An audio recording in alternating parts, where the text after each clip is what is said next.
बहुत समय पहले की बात है। काशीपुर नाम का एक बहुत छोटा सा गांव था। वहां के लोग बहुत ही हंसी खुशी एक दूसरे के साथ मिलजुल कर रहते थे। इस गांव में हरिया नाम का एक व्यक्ति रहता था। उसके परिवार में उसकी पत्नी और 2 बच्चे थे। हरिया के पास 2 गायें थीं, जिनका दूध बेचकर वह अपने जीवन निर्वाह करता था। इस गांव की सबसे बड़ी समस्या थी पानी की, क्योंकि पूरे गांव में केवल एक ही तालाब था। लोग इसी तालाब से पानी भरकर अपने दैनिक जीवनचर्या के काम किया करते थे। गांव में और कोई पानी का साधन न होने की वजह से गांव के लोगों को इसी तालाब के पानी पर निर्भर रहना पड़ता था। हालांकि गांव के लोग अपनी इस जिंदगी से खुश थे। कुछ समय यूं ही हंसी खुशी बीत जाता है, लेकिन एक दिन जब गांव के कुछ लोग तालाब पर पानी भरने जाते हैं तो देखते हैं कि तालाब में बड़े बड़े मगरमच्छों ने कब्जा कर लिया है। अब लोग तालाब से पानी भरना छोड़ देते हैं, क्योंकि मगरमच्छ उन्हें मार सकते थे। थोड़े दिन बाद कुछ लोगों ने हिम्मत करके उस तालाब से पानी लाने की कोशिश की, मगर तालाब के मगरमच्छ उन्हें भी मारकर खा गए। इस घटना से पूरे गांव में भय और हड़कंप मच गया। अरे देखो भाई लोग, तालाब के इन बड़े बड़े मगरमच्छों ने हमारे गांव के 2 लोगों को मार दिया। अगर ऐसा ही चलता रहा तो धीरे धीरे ये पूरा गांव खत्म हो जाए।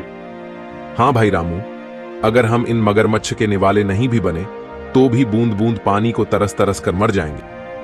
हाँ भाई लोग, ये तो बहुत बड़ी समस्या हो गई है। अगर हम तालाब के पास भी जाएंगे तो ये मगरमच्छ हमें मार डालेंगे।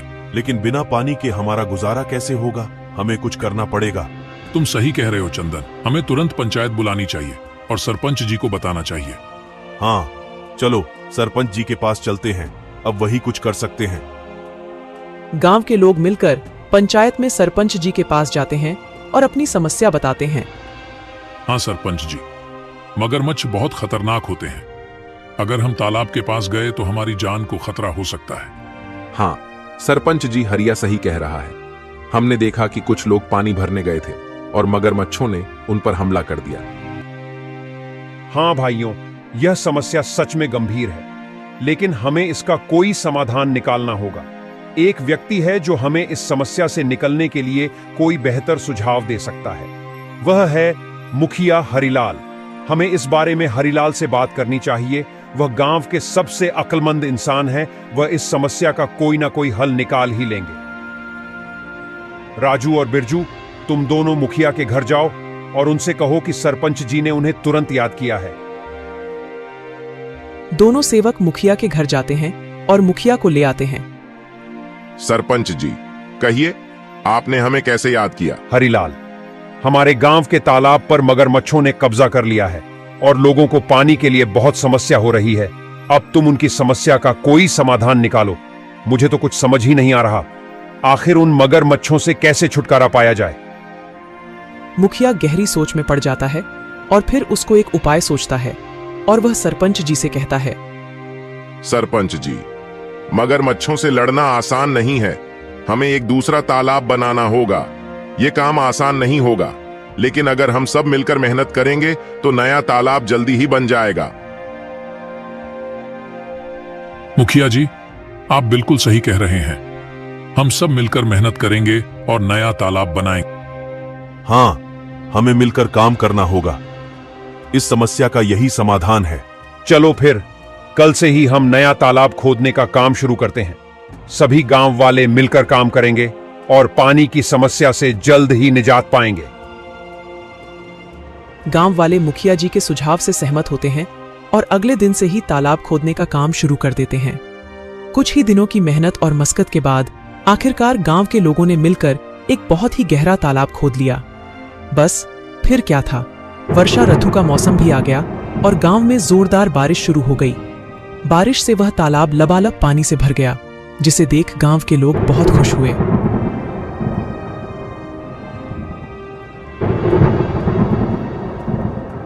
अरे हरिया, यह देखो, हमारा तालाब कैसे पानी से भर गया है। अब हमें पानी के लिए उस मगरमच्छ वाले तालाब में जाने की जरूरत नहीं पड़ेगी। हम यही पास ही के तालाब से पानी भर लिया करेंगे। हाँ काका, आज मैं बहुत खुश हूँ। आखिरकार हमारे गांव को इस पानी की समस्या से निजात मिल ही गया।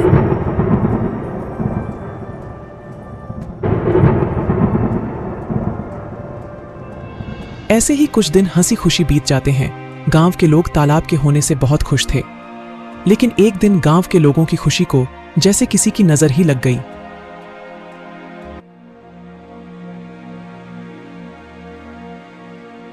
सुनिए जरा, ये तालाब से मटकी भरकर ले आना। घर में पानी खत्म हो गया है। और हाँ, थोड़ा जल्दी आना। वहाँ गांव वाले लोगों से बातें करने मत बैठ जाना जब तक मैं आपके लिए गाय का दूध निकाल देती हूँ। ठीक है राधा, लाओ 2 मटकी मुझे, मैं अभी पानी भर लाता हूँ। जब हरिया मटकी लेकर तालाब के पास पहुंचा तो उसने देखा वहां पर मुखिया हरिलाल खड़ा है और वह गांव वालों से पैसे ले रहा है। हरिया ने एक व्यक्ति को रोककर पूछा, भैया क्या बात है, ये मुखिया जी किस चीज के पैसे ले रहे हैं? अरे भाई हरिया, क्या बताऊं अब तुम्हें। अब यह मुखिया जी हमसे इस पानी के पैसे ले रहे हैं। इनका कहना है कि जिसे भी इस तालाब से पानी भरना है उसको पैसे देने होंगे, और जो पैसे नहीं देगा उसे तालाब से पानी नहीं भरने दिया जाएगा। भगवान जाने अब इस गांव में क्या कहर आने वाला है। हरिया पानी भरने के लिए तालाब के पास खड़ा हो जाता है।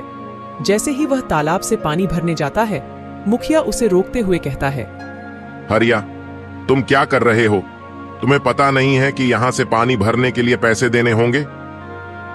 लेकिन यह तो गांव का तालाब है, यहाँ पानी भरने के लिए पैसे क्यों देने पड़ेंगे? यह नियम अब बदल गया है।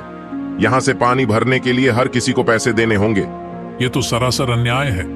ये तालाब सबके लिए है, हमने मिलकर इसे खुदा है। तुम पैसे कैसे मांग सकते हो? मुझे कानून मत सिखाओ, यह मेरा आदेश है, और जो इसे नहीं मानेगा उसे तालाब से पानी नहीं मिलेगा। ये बिल्कुल गलत है। मैं इस बात को जमींदार साहब के पास ले जाऊंगा। तुम्हें इसका जवाब देना होगा। जाओ जाओ, जमींदार साहब के पास जाओ। लेकिन तुमने इस बारे में जमींदार के सामने अपना मुंह भी खोला तो तुम्हें और तुम्हारे परिवार को इसके गंभीर परिणाम भुगतने पड़ सकते हैं। मेरी शिकायत करने से पहले एक बार अपने परिवार के बारे में भी सोच लेना। हरिलाल से पंगा लेना तुम्हारे परिवार पर भारी पड़ सकता है। ठीक है, मैं पैसे दे दूंगा, लेकिन याद रखना यह अन्याय ज्यादा दिनों तक नहीं चलेगा। हरिया मजबूरी में पैसे देकर पानी भरता है और वहां से चला जाता है।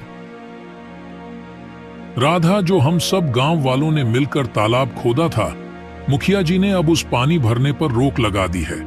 मुखिया ने कहा है कि अगर पानी चाहिए तो तुम्हें इस पानी की कीमत चुकानी होगी। ये मुखिया अपने आप को समझता क्या है? देख लेना, एक दिन इसके पापों का अंत जरूर होगा। हम गरीबों की इसे एक दिन हाय जरूर लगेगी। इतनी गर्मी में गरीबों से पानी के पैसे लेता है। देख लेना, एक दिन ये मुखिया बूंद बूंद पानी को तरसेगा। नहीं राधा, ऐसा मत कहो। कोई हमारे साथ बुरा करता है, इसका मतलब ये तो नहीं कि हम भी उसके साथ बुरा ही करें। ऊपर वाला सब देख रहा है, सबको सबकी कर्मों की सजा जरूर मिलती है। मुखिया को भी उसकी किए की सजा एक न एक दिन जरूर मिलेगी। एक दिन गांव में एक नया व्यक्ति आता है और तालाब के पास पानी पीने की कोशिश करता है। ये तालाब तो काफी बड़ा है, यहाँ से पानी पी लेता हूँ, प्यास बहुत लगी है। ऐ, तुम कौन हो? नमस्ते, मैं एक यात्री हूँ और बहुत प्यासा हूँ। बस थोड़ा पानी पीने के लिए रुका हूँ। यहाँ पानी पीने के लिए रुक गए? यहाँ पानी पीने के लिए पैसे देने होंगे। पैसे? लेकिन पानी पर तो सभी का हक है। ये तो सरकारी तालाब है, पानी के लिए पैसे क्यों देने पड़ेंगे? ये सरकारी तालाब नहीं, ये हमारा तालाब है। यहाँ पानी पीना है तो पैसे देने होंगे, नहीं तो चलते बनो। मुझे कानून मत सिखाओ, ये मेरा इलाका है और यहाँ मेरे नियम चलते हैं। अगर तुम्हें पानी पीना है तो पैसे दो, वरना चलते बनो। वह व्यक्ति बिना पानी पिए वहां से चला जाता है और सीधे जमींदार साहब के घर पहुंचता है। जमींदार साहब के घर के बाहर मुखिया के 2 आदमी खड़े थे। वह व्यक्ति से पूछते हैं, कौन हो तुम? तुम तो इस गांव के नहीं लगते। तुम यहाँ किस काम से आए हो? मैं जमींदार साहब से मिलने आया हूँ, उन्होंने ही मुझे बुलाया है। मेरा नाम मोहन है, मैं इस गांव का नया कलेक्टर हूँ। यह सुनकर वह दोनों आदमी उस व्यक्ति को अंदर जाने देते हैं। नमस्ते जमींदार जी, मैं इस जिले का नया कलेक्टर हूँ। मेरा नाम मोहन है। नमस्ते कलेक्टर साहब, आइए बैठिए। मुझे बताइए, आप यहाँ कैसे आए? जमींदार साहब, मैं यहाँ एक गंभीर समस्या के बारे में बात करने आया हूँ। मैं गांव के तालाब पर गया था और प्यास लगने पर पानी पीने की कोशिश की, लेकिन मुझे पानी पीने से मना कर दिया गया और पानी पीने के लिए पैसे मांगे गए। क्या ऐसा किसने किया? वहाँ मौजूद एक व्यक्ति ने मुझे साफ मना कर दिया और कहा कि बिना पैसे दिए पानी नहीं मिल सकता। तालाब का पानी तो सबके लिए मुफ्त है, यह बहुत गलत है। मुझे माफ कीजिए कलेक्टर साहब, मैं तुरंत इस मामले की जांच करूंगा।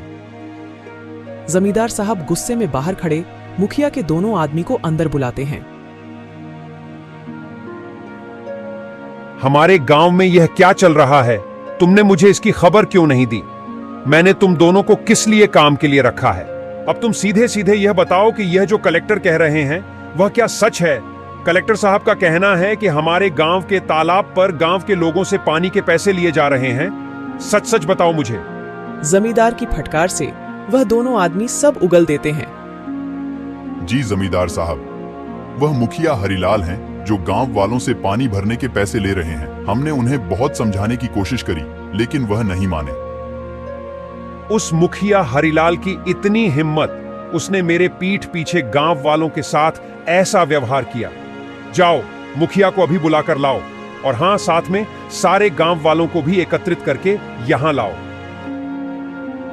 थोड़ी देर में मुखिया के साथ ही सारे गांव वाले भी जमींदार साहब के घर पहुंच जाते हैं। गांव वालों, आज मैंने आपको एक जरूरी मुद्दे पर चर्चा करने के लिए बुलाया है। हमें पता चला है कि तालाब के पानी के लिए आपसे पैसे वसूले जा रहे हैं। क्या यह सच है? सरपंच जी, यह सच है। हमें हर बार पानी भरने के लिए पैसे देने पड़ते हैं। हमारे साथ बहुत गलत हो रहा है सरपंच जी। हम पहले से ही मुश्किल में हैं और यह नया नियम हमारे लिए बहुत भारी पड़ रहा है। मुखिया, तुम्हें क्या कहना है? क्या यह सच है कि तुमने पानी के लिए पैसे वसूले हैं? तभी मुखिया का ध्यान उस व्यक्ति के पास जाता है जिसे मुखिया ने पानी पीने से मना कर दिया था। अरे ये व्यक्ति यहाँ क्या कर रहा है? अच्छा, तो इसीलिए लगाई है। मेरी शिकायत देख लूंगा इसको तो मैं। बोलो हरिलाल, ये सब क्या चल रहा है? सच का तो मुझे पता चल ही गया है, लेकिन एक बार यह मैं तुम्हारे मुंह से सुनना चाहता हूं। जमींदार साहब, मैंने ये सोचा था कि इससे गांव के विकास के लिए पैसे जमा होंगे, लेकिन अगर ये गलत है तो मुझे माफ कर दीजिए। माफी का समय अब नहीं है। तुमने गांव वालों और हमारे कलेक्टर साहब के साथ गलत किया है। मुखिया, मैं तुम्हें इस पद से तुरंत हटा रहा हूं। तुमने अपने पद का दुरुपयोग किया है। अब गांव वालों को तुमसे कोई परेशानी नहीं होगी। मुझे माफ कर दीजिए जमींदार साहब। माफी मांगने से कुछ नहीं होगा। अब से तुम इस पद पर नहीं रहोगे और गांव के किसी भी फैसले में तुम्हारा कोई अधिकार नहीं होगा। जमींदार साहब, हमें तो लगता था कि यह तालाब सभी के लिए है, लेकिन मुखिया जी ने इसे अपनी संपत्ति ही बना लिया है।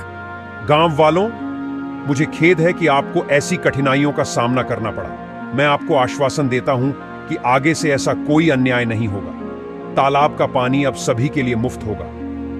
धन्यवाद जमींदार साहब, आपने हमें न्याय दिलाया। गांव वाले यह जानकर खुशी खुशी अपने काम में वापस लौट जाते हैं कि अब उन्हें तालाब के पानी के लिए कोई भुगतान नहीं करना पड़ेगा और उनके साथ कोई अन्याय नहीं होगा।